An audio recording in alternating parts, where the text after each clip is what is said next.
जय हिंद दोस्तों, स्वागत है आप सभी का अपने यूट्यूब परिवार बीए सेमेस्टर वाला में। दोस्तों आज के इस क्लास में हम लोग कवर करने वाले हैं BA fourth semester political science यानी राजनीति शास्त्र।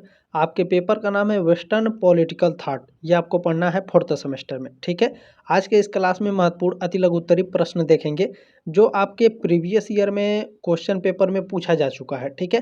हालांकि मैं कम से कम 2-3 क्वेश्चन पेपर देने वाला हूं, यानी कि आपको 20 से 30 लगभग 30 से 40 क्वेश्चन मैं आपको केवल अति लघु दूंगा। उसके बाद आपके लघु उत्तरीय रहेंगे, फिर आपके दीर्घ उत्तरीय प्रश्न उत्तर रहेंगे, ठीक है। आपको मैं एमसीक्यू क्लासेस भी जल्दी लेकर के आने वाला हूं। तो ये आपका अपना ही चैनल है, तो सब्सक्राइब जरूर कर लीजिएगा, ठीक है, ताकि आप 5th और 6th सेमेस्टर में भी मेरे साथ जरूर जुड़े रहें, ठीक है। सभी विश्वविद्यालयों के लिए है, जैसे दीनदयाल उपाध्याय गोरखपुर विश्वविद्यालय में चौधरी चरण सिंह यूनिवर्सिटी आप लोगों का एग्जाम जो है 12 अप्रैल से शुरू होने वाला है, ठीक है। तो आप लोग ध्यान रखेंगे। बाकी राम मनोहर लोहिया अवध विश्वविद्यालय है, बहुत सारे विश्वविद्यालय हैं, जितने भी यूनिवर्सिटी है पूरे उत्तर प्रदेश में, सभी यूनिवर्सिटी के लिए है और उससे जो अफिलिएटेड कॉलेज हैं उन सभी के लिए, ठीक है। तो ये बात ध्यान रखेंगे, प्रीवियस ईयर का ये क्वेश्चन पेपर है, इसी को हम लोग देखने वाले हैं, ठीक है। तो पहले मैं आपको क्वेश्चन पेपर दिखा देता हूँ, फिर क्लास को स्टार्ट करते हैं। चलिए स्टार्ट करते हैं। आप लोग यहाँ पे देख सकते हैं बीए फोर्थ सेमेस्टर आपका पॉलिटिकल साइंस है, ठीक है। वेस्टर्न पॉलिटिकल थॉट ये आपके पेपर का नाम है और ये लिखित क्वेश्चन पेपर है प्रीवियस ईयर का 2024 का, ठीक है। ध्यान रखेंगे, सभी विश्वविद्यालयों के लिए आप सभी से रिक्वेस्ट है, इस क्वेश्चन पेपर को, इस क्लास को आगे व्हाट्सएप पर जरूर शेयर कर दीजिएगा आपके जितने भी दोस्त हैं, ठीक है। देखिए 3 खंडों में आपसे क्वेश्चन पूछे जाते हैं, सेक्शन ए, सेक्शन बी और सेक्शन सी। सेक्शन ए में आपके अति लघु उत्तरीय प्रश्न होते हैं जो 50 शब्दों में या फिर 75 शब्दों में या फिर 100 शब्दों में उत्तर लिखने के लिए कहा जाता है। तो ये बात आप लोग ध्यान रखेंगे, ठीक है। चलिए यानी 10 क्वेश्चन आपको दिए रहेंगे अति लघु उत्तरीय प्रश्न में, और 3 नंबर 1 के रहेंगे या फिर 2 नंबर, इस तरह से रहते हैं, ठीक है। ध्यान रखिएगा। चलिए इसमें देखें, फर्स्ट क्वेश्चन आपसे पूछा गया है कि प्लेटो की प्रमुख रचना का नाम लिखिए। तो इनकी प्रमुख रचना का नाम क्या है?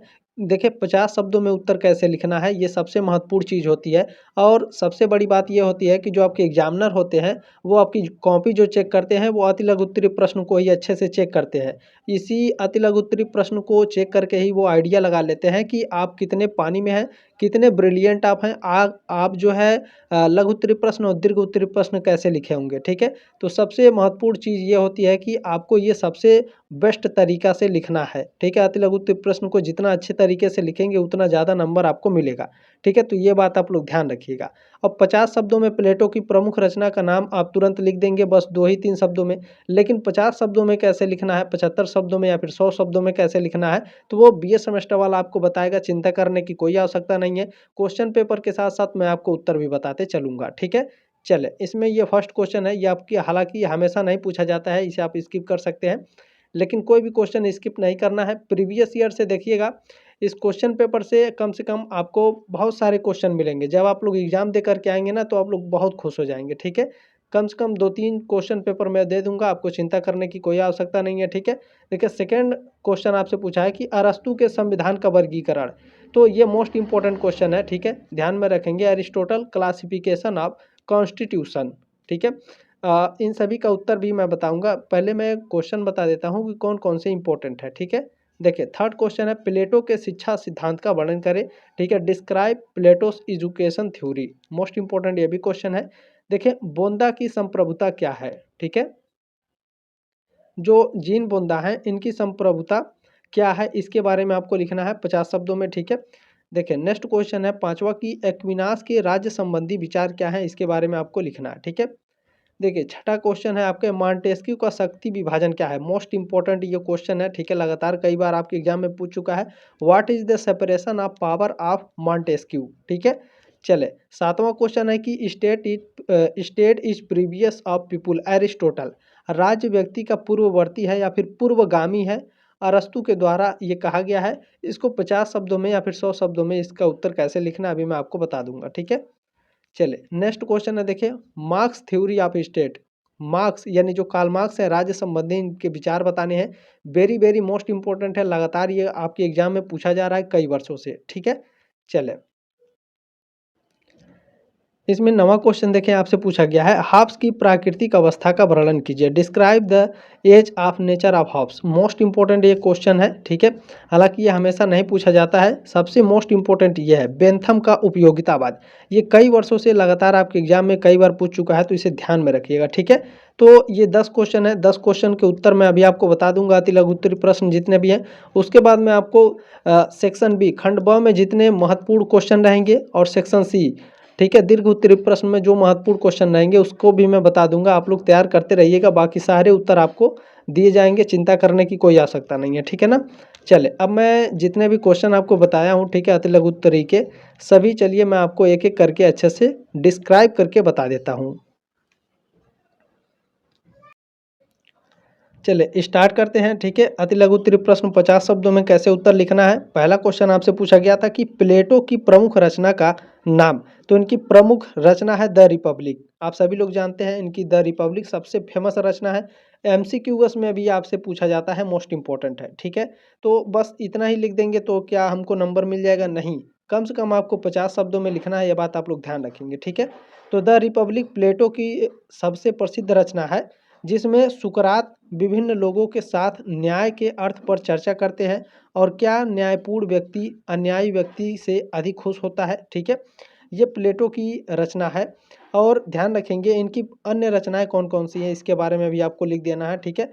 देखिए, प्लेटो की अन्य महत्वपूर्ण रचनाओं में द सिंपोजियम है, अपोलॉजी है, क्रीटो है, फेडो है, द लाज है, ये सभी शामिल हैं, ठीक है। आपको 50 शब्दों में इस तरह से उत्तर लिख देना है, ठीक है।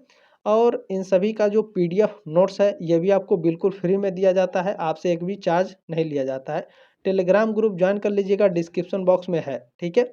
वहाँ से टेलीग्राम ग्रुप में मैं पीडीएफ नोट सेंड कर देता हूँ, वहाँ से आप लोग डाउनलोड करके भी इसको पढ़ते रहेंगे, ठीक है ना।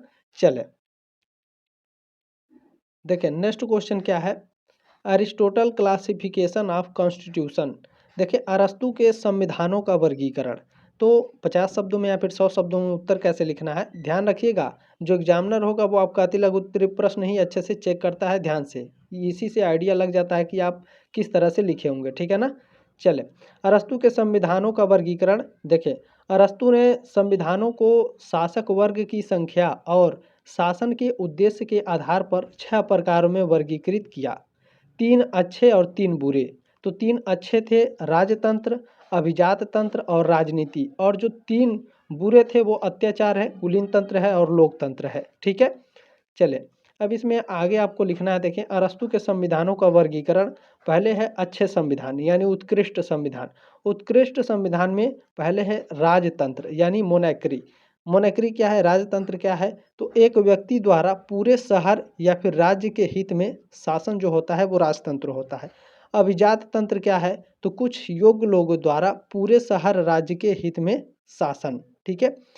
राजनीति पॉलिटी, कई लोगों द्वारा पूरे शहर राज्य के हित में शासन, ठीक है। ये अच्छे संविधान का गुण है अरिस्टोटल के अनुसार, ठीक है। तो अरस्तु के अनुसार बुरे संविधान यानी विकृत संविधान कौन से हैं? अत्याचार, ठीक है, एक व्यक्ति द्वारा अपने निजी हित के लिए शासन करना। कुलीन तंत्र क्या है, तो कुछ लोगों द्वारा अपने निजी हित के लिए शासन करना। लोकतंत्र डेमोक्रेसी क्या है, तो कई लोगों द्वारा अपने निजी हित के लिए शासन, ठीक है। ये अरस्तु का क्या है, ये अरस्तु का संविधानों का वर्गीकरण है, ठीक है। थोड़ा सा लिखना है आपको 50 शब्दों में। चले, जो आपका अति लघु उत्तरीय है वो मैं बता दे रहा हूँ, बाकी जो दीर्घ उत्तरीय है, ठीक है, उसको मैं बाद में बताऊंगा नेक्स्ट क्लास में, ठीक है ना, ध्यान रखेंगे। नेक्स्ट क्वेश्चन देखिए, आपसे पूछा गया था कि प्लेटो के शिक्षा सिद्धांत का वर्णन करें। तो प्लेटो की शिक्षा संबंधी विचारधारा आपको हेडिंग डाल लेनी है और इस तरह से लिखना है कि प्लेटो की दृष्टि में शिक्षा वह भावात्मक साधन है जिसके द्वारा शासन समरसत्ता पूर्ण राज्य की स्थापना के लिए मानव प्रकृति को सही दिशा की ओर उन्मुख कर सकता है, ठीक है। प्लेटो की पुस्तक रिपब्लिक ने शिक्षा पर इतना विस्तार से विवेचन किया है और शासकों की शिक्षा को इतना महत्व दिया है कि रूसो ने तो रिपब्लिक की शिक्षा पर सर्वोत्कृष्ट कृत्य की संज्ञा दी है। उसके शब्दों में, रिपब्लिक केवल राजनीति पर लिखी गई पुस्तक मात्र ही नहीं बल्कि शिक्षा पर लिखी गई एक ऐसी उत्कृष्ट रचना है जो इससे पहले कभी नहीं लिखी जा सकती। आपको आगे इसमें लिखना है, देखें प्लेटो ने शिक्षा को एक ऐसी सामाजिक प्रक्रिया माना है जिसके द्वारा समाज के घटक यानी समाज के जो घटक हैं वो एक सामाजिक चेतना से अनुप्राणित होकर समाज के प्रति अपने कर्तव्यों का पालन करना सीखते हैं। ठीक है, एक अच्छे जीवन में आने वाली बाधकों को शिक्षा द्वारा दूर किया जा सकता है। शिक्षा एक ऐसा अभिकरण है जिसके द्वारा व्यक्ति समाज में अपना समुचित स्थान बना पाता है और उसके अनुसार अपने आप को ढालता है। ठीक है, प्लेटो शिक्षा द्वारा समाज के विभिन्न वर्गों में राजनीतिक चेतना और कर्तव्यपरायणता की भावना के संचार का आकांक्षी है। उसकी दृष्टि में यानी जो प्लेटो हैं इनकी दृष्टि में शिक्षा वह प्रकाश है जो व्यक्ति के मस्तिष्क पर छाए हुए अज्ञान रूपी अंधकार को मिटाकर ज्ञान की ज्योति जगाता है। देखिए नेक्स्ट क्वेश्चन आपसे पूछा गया था कि बोंदा की संप्रभुता क्या है। तो देखें आपको इस तरह से लिखना है, बोंदा के अनुसार जो संप्रभुता है किसी राज्य में सर्वोच्च शक्ति है। ठीक है, बोंदा के अनुसार संप्रभुता किसी राज्य में सर्वोच्च शक्ति है जो कानून बनाने, कानून को लागू करने और न्याय प्रदान करने की अंतिम शक्ति रखती है। ठीक है, संप्रभुता किसी भी अन्य शक्ति या संस्था द्वारा सीमित नहीं होती। संप्रभुता समय के साथ बनी रहती है और इसे किसी भी व्यक्ति या संस्था द्वारा समाप्त नहीं किया जा सकता है। आगे आपको लिखना है, देखिए बोंदा ने तर्क दिया कि संप्रभु स्वयं कानून बनाता है लेकिन वह स्वयं को उन कानूनों के ऊपर रखता है। बोंदा ने माना कि संप्रभु को दैवी और प्राकृतिक कानून का पालन करना चाहिए जो उस पर नैतिक प्रतिबंध लगाता है। ठीक है, बोंदा ने सुझाव दिया कि संप्रभु को एक सीनेट बुलाकर सलाह लेनी चाहिए, मजिस्ट्रेटों को कुछ शक्ति देनी चाहिए और लोगों के साथ संवाद करने के लिए स्टेट्स का उपयोग करना चाहिए। बोंदा का मानना था कि सबसे दिव्य, सबसे उत्कृष्ट और राजघराने के लिए सबसे उचित राज्य का शासन आंशिक रूप से अभिजात वर्ग और आंशिक रूप से लोकतांत्रिक रूप से होता है। देखिए नेक्स्ट क्वेश्चन आपसे पूछा गया था कि एक्विनास के राज्य संबंधी विचार क्या हैं। तो एक्विनास के राज्य संबंधी विचार उनके प्राकृतिक न्याय सिद्धांत पर आधारित है। ठीक है, एक्विनास का मानना था कि राज्य का उद्देश्य मनुष्य के नैतिक और आध्यात्मिक कल्याण को बढ़ावा देना है। उन्होंने राज्य को ईश्वर द्वारा स्थापित एक संस्था माना जो न्याय और शांति बनाए रखने के लिए जिम्मेदार है। एक्विनास ने राज्य और चर्च के बीच सहयोग पर जोर दिया लेकिन चर्च को उच्च स्थान दिया। ठीक है, जो एक्विनास हैं उनके अनुसार शासक को नैतिक नियमों का पालन करना चाहिए और उसका शासन जनता के हित में होना चाहिए। देखिए एक्विनास ने राज्य के 3 प्रमुख कार्य बताए हैं, कौन कौन से। पहला है देखिए कानून और व्यवस्था बनाए रखना, दूसरा है न्याय प्रदान करना और तीसरा है लोगों के कल्याण को बढ़ावा देना।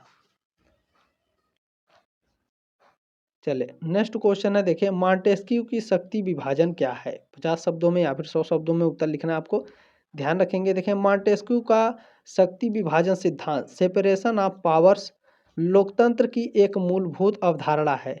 ठीक है, इसके अनुसार सरकार की शक्तियों यानी जो सेपरेशन ऑफ पावर है, शक्ति विभाजन सिद्धांत, इसके अनुसार सरकार की शक्तियों को 3 अलग अलग अंगों में विभाजित किया जाता है। देखिए कार्यपालिका है, विधायिका है और न्यायपालिका है। ठीक है, ये जो सिद्धांत है सेपरेशन ऑफ पावर शक्ति विभाजन सिद्धांत 1748 में, ठीक है, मॉन्टेस्क्यू की पुस्तक स्पिरिट ऑफ लॉज में प्रस्तुत किया गया था। ठीक है, कार्यपालिका कानूनों को लागू करती है, विधायिका कानून बनाती है और न्यायपालिका कानूनों की व्याख्या करती है। यह विभाजन शक्ति संतुलन बनाए रखता है और किसी एक अंग के अत्यधिक शक्तिशाली होने से रोकता है। मॉन्टेस्क्यू के अनुसार यह व्यवस्था नागरिक स्वतंत्रता और अधिकारों की रक्षा करती है। देखिए नेक्स्ट क्वेश्चन आपसे पूछा गया है, राज्य व्यक्ति का पूर्ववर्ती है या पूर्वगामी है अरस्तु के अनुसार। तो इसका वर्णन करना है, 50 शब्दों में उत्तर देना है। कैसे लिखना है ध्यान से देखें। अरस्तु के अनुसार राज्य व्यक्ति का पूर्ववर्ती है या पूर्वगामी है। यह कथन उनके राजनीतिक दर्शन का मूल आधार है। अरस्तु का मानना है कि मनुष्य एक सामाजिक प्राणी है और समाज के बिना उसका अस्तित्व असंभव है। राज्य समाज का सर्वोच्च रूप है जो व्यक्ति के विकास और कल्याण के लिए आवश्यक है। व्यक्ति अपनी पूर्णता केवल राज्य के माध्यम से ही प्राप्त कर सकता है। इस प्रकार राज्य व्यक्ति से पहले आता है और उसके अस्तित्व के लिए अनिवार्य है। चलिए नेक्स्ट क्वेश्चन आपसे पूछा गया है, मार्क्स का राज्य संबंधी विचार। कार्ल मार्क्स ने राज्य के संबंध में अपने क्या विचार प्रस्तुत किए थे? 50 शब्दों में या फिर 100 शब्दों में आपको उत्तर लिखना है। ध्यान से देखेंगे कैसे लिखना है, देखें।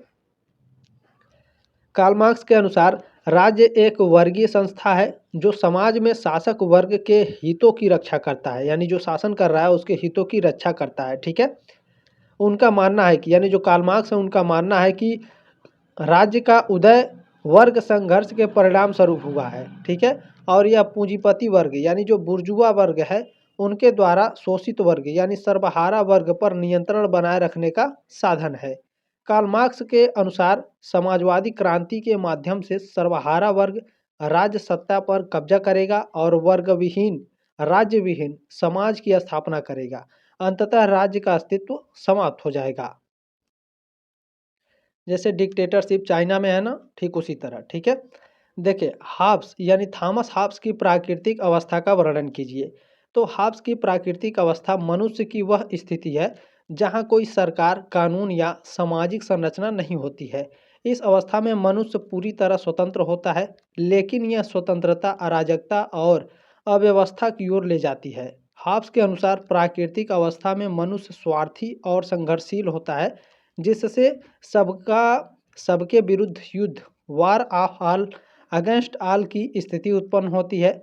यहाँ जीवन एकाकी, गरीबी, क्रूर, पशुवत और लघु होता है। इससे बचने के लिए मनुष्य सामाजिक संविदा, सोशल कॉन्ट्रैक्ट द्वारा एक शासक की सत्ता स्वीकार करता है। ठीक है, चले ये नेक्स्ट क्वेश्चन है, लास्ट क्वेश्चन है आप लोगों का। ठीक है, 10वां क्वेश्चन है, बेंथम का उपयोगितावाद। मोस्ट इंपॉर्टेंट क्वेश्चन है, ध्यान रखिएगा इस क्वेश्चन को। ठीक है, देखें जेरेमी बेंथम का उपयोगितावाद एक नैतिक सिद्धांत है जो अधिकतम सुख, हैप्पीनेस और न्यूनतम पीड़ा यानी पेन के सिद्धांत पर आधारित है।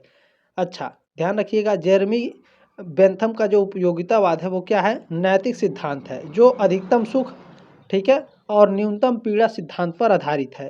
ठीक है, यह महत्तम संख्या के लिए महत्तम सुख यानी greatest happiness for the greatest number के विचारों को प्राथमिकता देता है। जेरेमी बेंथम के अनुसार किसी भी कार्य की नैतिकता का निर्धारण उसके परिणामों द्वारा किया जाना चाहिए, न कि नैतिक कर्तव्यों या नियमों से। ठीक है, उन्होंने सुख और दुख मात्रात्मक रूप से मापने के लिए हेडोनिस्टिक कैलकुलस, ठीक है, हेडोनिस्टिक कैलकुलस की संकल्पना की। उनका मानना था या फिर उनका विचार था कि कोई भी नीति या कानून तभी उचित है जब वह समाज में अधिकतम लोगों के लिए अधिकतम लाभकारी हो। ठीक है, चले ये मैंने आपको बता दिया। ठीक है, ये 10 क्वेश्चन थे, 10 क्वेश्चन मैंने आपको पूरे बता दिया थे लघु उत्तरी प्रश्न के। अब लघु उत्तरी प्रश्न और दीर्घ उत्तरी प्रश्न आपके रह जाएंगे, ये भी मैं आपको बता दूंगा, जल्दी क्लास आप लोगों के लिए आ जाएगी। ठीक है, अब बाकी जो लघु उत्तरी प्रश्न और दीर्घ उत्तरी प्रश्न है, चलिए उसमें से मैं आपको बता देता हूँ कौन कौन से मोस्ट इंपॉर्टेंट क्वेश्चन है, तब तक आपको तैयार कर लेना है। ठीक है, चले इसमें से मैंने आपको बता दी है। ठीक है, सेक्शन ए में जितने क्वेश्चन थे आपके 10 क्वेश्चन थे, 10 क्वेश्चन मैंने पूरे आपको बता दिए हैं, इसमें से एक भी क्वेश्चन आपका छूटा नहीं है। ठीक है, चले सेक्शन बी देख लेते हैं। सेक्शन बी खंड ब, जल्दी इसका उत्तर भी आप लोगों के समक्ष होगा, तब तक आप लोग इसमें से कुछ तैयार करते रहेंगे। ठीक है, आपके पास बुक होगा, पीडीएफ होगा, गाइड होगी, जो भी होगा तब तक आप तैयार करेंगे। इसमें से मैं कुछ क्वेश्चंस बता देता हूँ कौन कौन से मोस्ट इंपॉर्टेंट है। ठीक है, ये वेरी वेरी मोस्ट इंपॉर्टेंट है। प्लेटो के न्याय संबंधी विचारों की विवेचना, कई सालों से लगातार ये पूछा जा रहा है, वेरी वेरी मोस्ट इंपॉर्टेंट है। ठीक है, नेक्स्ट क्वेश्चन है, देखें दास्ता के बारे में अरस्तू के विचारों की व्याख्या कीजिए। हर साल नहीं पूछा जाता है। देखें मैकियावेली अपने युग का शिशु था, ये डनिंग ने कहा था, डनिंग का ये विचार था, तो ये भी हर साल नहीं पूछा जाता है। बाकी एक भी क्वेश्चन छोड़ना नहीं है, सभी को तैयार करना है। ठीक है, जो इंपॉर्टेंट है जो हर साल आते हैं वही मैं बता दे रहा हूँ। देखें बोंदा के संप्रभुता सिद्धांत की आलोचनात्मक विवेचना कीजिए, इंपॉर्टेंट है, इसे तैयार कर लेंगे। नेक्स्ट क्वेश्चन है, देखें राज्य पृथ्वी पर ईश्वर का अवतरण है, ये हीगल के द्वारा कहा गया है, इस कथन की विवेचना करना है। ठीक है, और इसमें ध्यान रखिएगा इसको कितने शब्दों में लिखना है, आपको 500 शब्दों में नहीं 150 शब्दों में उत्तर इसको लिखना होता है। ठीक है, 6 क्वेश्चन रहेंगे, 6 नंबर के अपना एक क्वेश्चन अगर आप लिखेंगे तो 6 नंबर आपको मिलेगा। 4 क्वेश्चन इसमें से आपको करना है, ठीक है। इसमें 8 या 9 क्वेश्चन पूछे जाते हैं, ठीक है। देखिए लिखा हुआ है 4 प्रश्नों के उत्तर दीजिए, प्रत्येक प्रश्न का उत्तर लगभग 150 शब्दों में होना चाहिए, ठीक है। क्लियर हुआ? चलिए देखिए नेक्स्ट क्वेश्चन है, बल नहीं इच्छा राज्य की शक्ति का वास्तविक आधार है। ये ग्रीन ने कहा था, ठीक है। इसको डिस्क्राइब करना है 150 शब्दों में, ठीक है। ये हमेशा नहीं पूछा जाता है। नेक्स्ट है देखिए, थॉमस हॉब्स की प्रभुसत्ता संबंधी धारणा की विवेचना कीजिए। इंपॉर्टेंट क्वेश्चन है, इसे तैयार कर लेना है, ठीक है। चले यहाँ से सेक्शन सी स्टार्ट हो जाएगा, खंड स, ठीक है। Attempt any 2 question of the following, give answer of each question in about 450 word, यानी 450 शब्दों में आपको उत्तर लिखना है। दो प्रश्नों के उत्तर लिखना है। एक क्वेश्चन आपको 10.5 नंबर का है, ठीक है। तो 2 क्वेश्चन यानी 21 नंबर मिलेगा आपको, 2 क्वेश्चन लिखेंगे तो। देखिए मोस्ट इंपॉर्टेंट ये क्वेश्चन है, लगातार कई सालों से आ रहा है। प्लेटो के आदर्श राज्य की विवेचना कीजिए, ठीक है। देखिए प्लेटो जो है ना, ये मोस्ट इम्पोर्टेंट टॉपिक है। अति लघु, लघु और दीर्घ उत्तरीय प्रश्न में आपको देखने को मिलेंगे, ठीक है। तो प्लेटो को अच्छे से तैयार कर लेना है, ठीक है। मिल यानी जो जेस मिल हैं, इनकी स्वतंत्रता संबंधी विचारों की विवेचना कीजिए, हमेशा नहीं पूछा जाता है। नेक्स्ट क्वेश्चन है देखिए, हेराल्ड लास्की जो हैं, इनके प्रमुख राजनीतिक विचारों का मूल्यांकन कीजिए। इंपॉर्टेंट है, तैयार कर लेना इसे। नेक्स्ट है, जिगजैग रूसो के समान इच्छा सिद्धांत की विवेचना कीजिए। इसको भी तैयार कर लेना है, इंपॉर्टेंट है, ठीक है। यानी जो लॉन्ग आंसर है, इसमें से आपको 3 तैयार कर लेना है। ये हमेशा नहीं पूछा जाता है, ठीक है। बाकी इसको अच्छे से तैयार कर लेना है। बाकी आप तैयार करना है, बाकी इन सभी का उत्तर मैं आपको बताऊँगा, ठीक है। थोड़ा वक्त लगेगा। बाकी सारी क्लासेस आप लोगों की आ ही रही हैं, एमसीक्यूएस भी क्लासेस आप लोगों की जल्दी आने वाले हैं। तो तैयार रहिएगा, ठीक है। ये आपका अपना यही चैनल है, तो सब्सक्राइब जरूर करके सपोर्ट जरूर करें, ठीक है। क्लास को 1 लाइक जरूर कर दीजिएगा, और सबसे मोस्ट इंपॉर्टेंट बात है, प्लीज़ शेयर जरूर कर दीजिएगा व्हाट्सएप पर, ठीक है। जल्दी मिलेंगे आपके नेक्स्ट क्लास में, तब तक के लिए जय हिंद, वंदे मातरम।